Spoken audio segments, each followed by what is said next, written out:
pakai logika aja ya, andai kan ada makhluk di bumi kemudian dia tidak mengalami kematian, akan jadi apa ini bumi ini gitu loh. Penuh sekali gitu loh. Kita sampai saat ini masih melihat ada. Artinya gini, bahwa sebelum ada Adam, itu kematian sudah ada di sana. Makhluk-makhluk sebelum Adam itu mengalami kepunahan-kepunahan.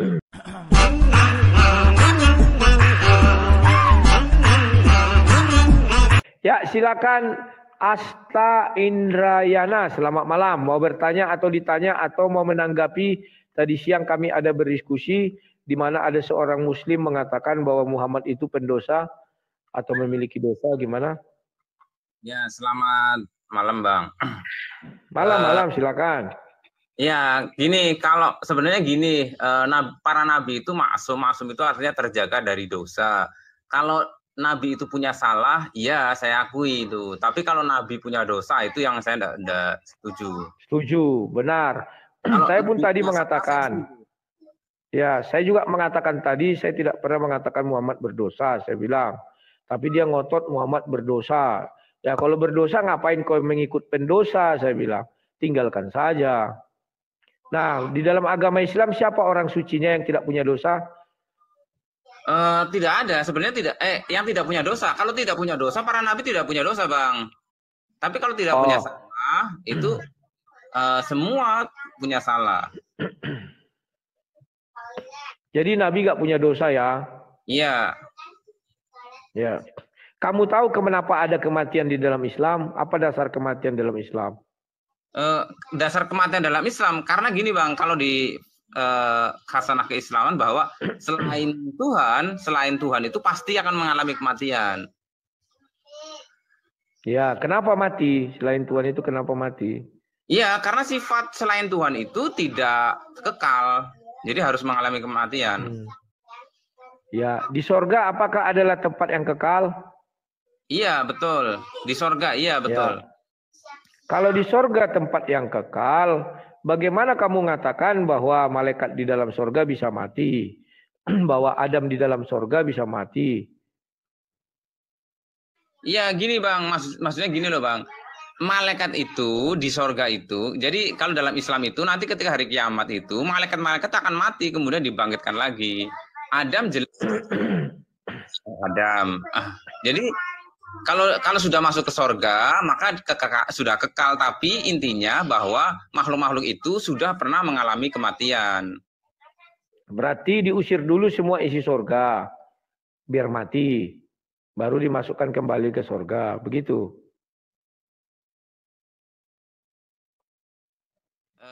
Mik.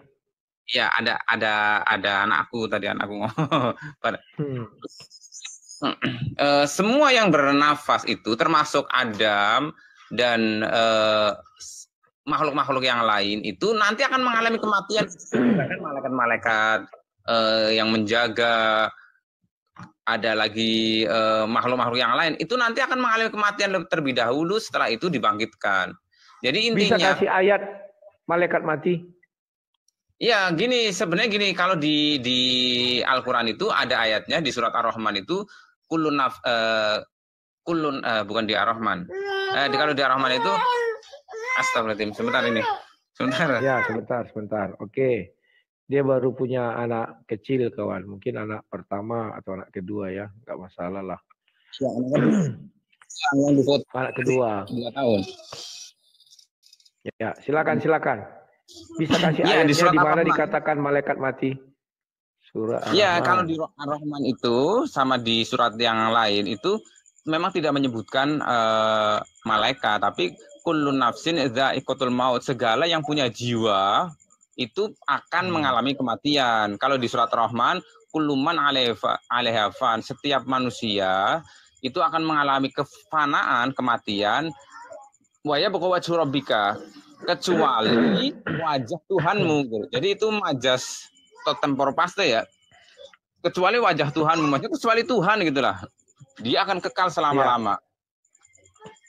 Boleh kamu ceritakan kepada kami pertama sekali asal kematian itu dari mana? Asal kematian itu dari mana? Kalau di kalian itu kan asal kematian dari karena ada melakukan perbuatan dosa ya, itu tidak ilmiah itu, Bang. Iya. Iya, Kalau tidak. dalam Islam?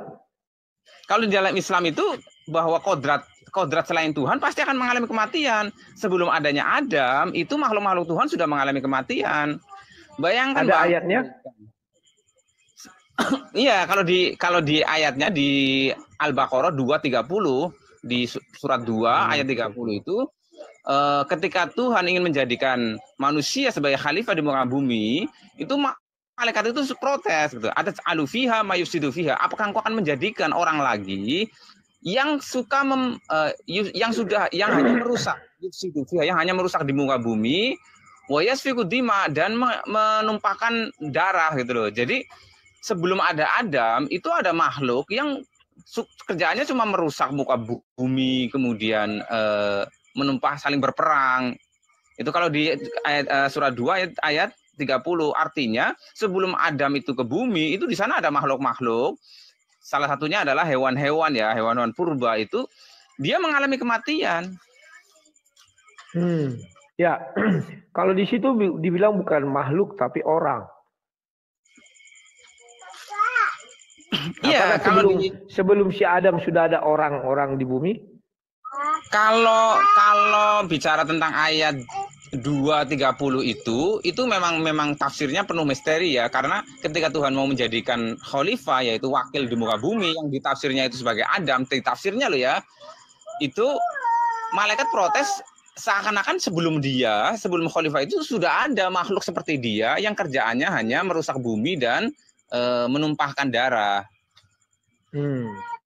Sebenarnya gini Bang Debater, kalau kita bicara ilmiah, sebenarnya Adam tidak diterima di kalangan ilmiah, tidak diterima.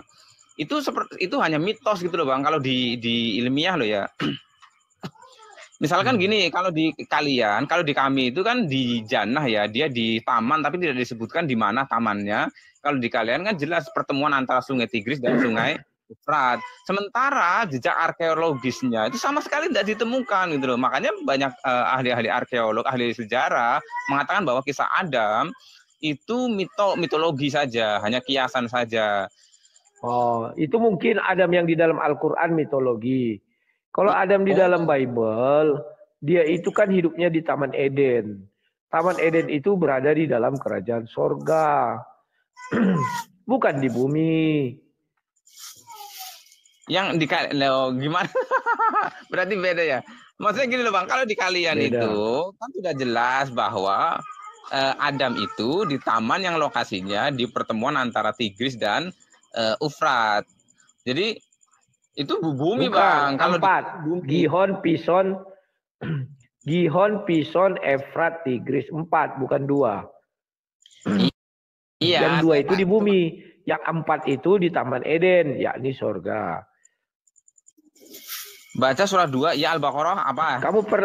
Tunggu, salah. Kamu pernah baca surah 7, nanti merujuk kepada surah 2. Coba kamu buka surah 7, mulai ayat 12 sampai 25. Disitulah mulai muncul yang namanya kematian. Ternyata menurut Al-Quran, kematian itu berasal dari nubuatan iblis. Di mana iblis mengatakan, berilah aku waktu tangguh sampai mereka dibangkitkan. Kalau ada kebangkitan, artinya harus ada kematian. Maka Allah menyetujui. Oke, engkau iblis diberi tangguh sampai mereka dibangkitkan. Maka dari itu, siapa yang mau mati? Belum ada yang mati. Ya, nah, kemudian terjadilah si Adam digoda iblis. Kemudian si Adam mengucapkan beberapa kalimat dan tobatnya diterima. Tapi tobatnya diterima tidak lantas menjadikan dia bisa tetap tinggal dalam sorga. Tetapi malah dia diusir dari sorga. Maka di ayat 25 dikatakan, di bumi engkau hidup, di bumi engkau mati, dan di bumi engkau dibangkitkan. Jadi kalimat mati di situ karena iblis lebih dahulu meminta pada hari kebangkitan. Jadi sumber dari kematian itu adalah atas permintaan iblis mengenai kebangkitan. Silakan kalau ada tanggapan lain.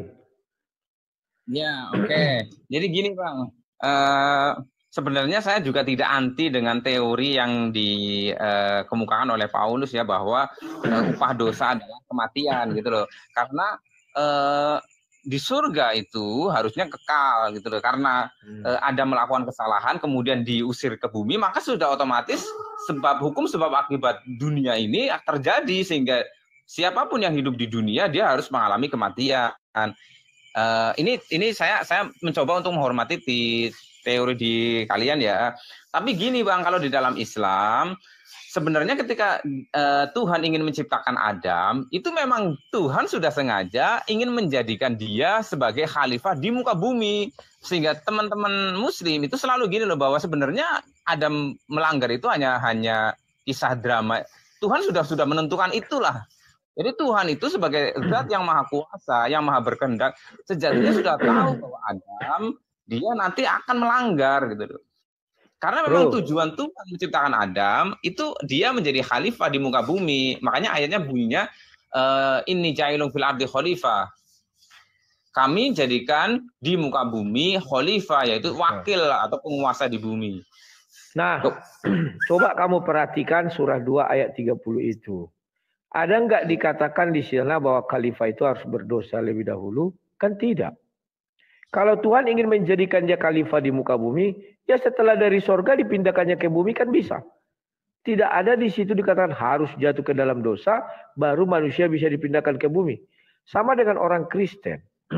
Tidak ada di dalam kitab suci kami dikatakan, di Kejadian 2 ayat 5-7 dikatakan, bumi itu belum ada yang menguasai karena manusia belum ada. Jadi di situ dikatakan bukan harus berdosa manusia baru bisa ke bumi. Tidak. Manusia tidak berdosa pun akan dikirim ke bumi. Karena bumi itu adalah tempat yang suci. Sama seperti sorga. Tetapi setelah jatuh ke dalam dosa, dia harus keluar bumi, maka bumi dikutuk dulu.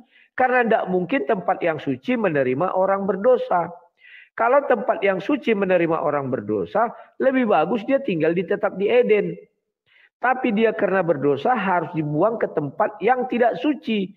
Itulah hebatnya Bible, dijelaskan dikutuk dulu buminya, terkutuklah tanah katanya. Barulah diusir mereka ke sana. Nah, kamu benar bahwa upah dosa adalah maut.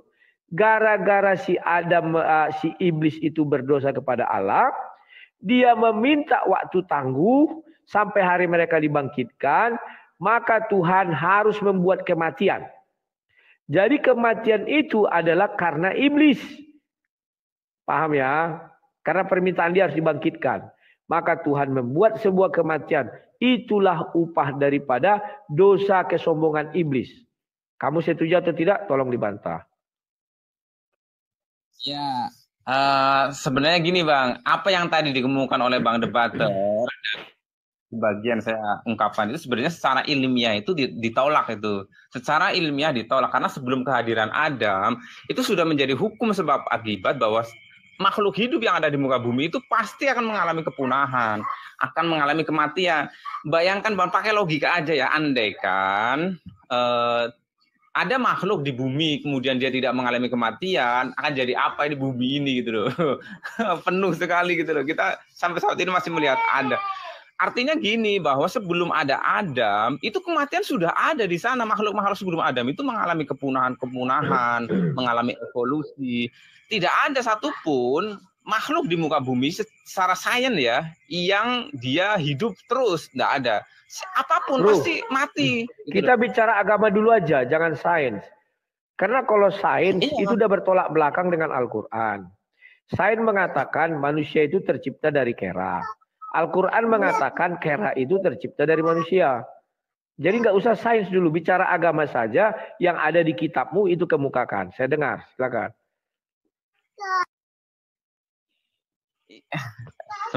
Sebentar anakku, bentar bang. Siap, kutunggu. Nah gini kalau diskusi kawannya, tapi kalau dibawa-bawa ke sains nanti dia lari. Karena agama itu sering bertentangan dengan sains. Karena bagaimana seorang Musa bisa membela lautan, ya kan jadi sulit sains. Bagaimana kalau dari agama mereka Gunung Sur bisa hancur, berantakan dan sebagainya ya. Nanti kalau dibilang asal usul hewan, babi itu berasal dari manusia di Al-Quran. Yaitu penyembah togut dikutuk menjadi kera dan babi. Berarti babi sebelumnya nggak ada kan. Dikutuklah dia jadi kera dan babi. Makanya orang Yahudi tak mau makan kera dan tak mau makan babi. Karena saudara katanya. Kayak di film Tarzan. Ini saudara ikan saudara. Tarzan kota. Atau kulewatkan dulu ya, ada banyak yang ngantri, nanti naik lagi aja Mas Asta ya.